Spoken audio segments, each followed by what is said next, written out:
In 2023, Mattel, the global toy giant, faced a whirlwind of unexpected demand when Weird Barbie, a quirky character from the blockbuster Barbie movie, went viral. Social media exploded with memes, fan art, and hashtags celebrating this unconventional doll, turning it into a cultural phenomenon.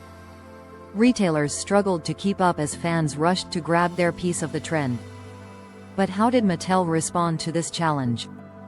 Years of preparation had positioned the company for this moment.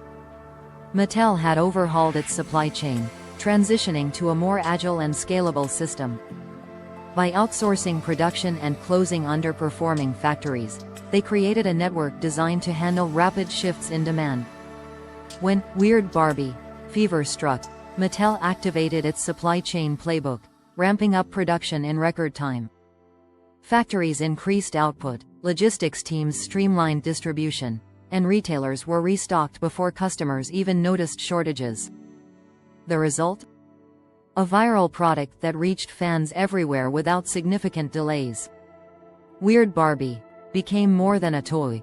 It was a masterclass in supply chain agility. Mattel's swift response not only met consumer expectations but also cemented its reputation as a leader in adapting to market trends. This case highlights a valuable lesson. In a world driven by viral moments, a flexible supply chain is the key to turning challenges into triumphs.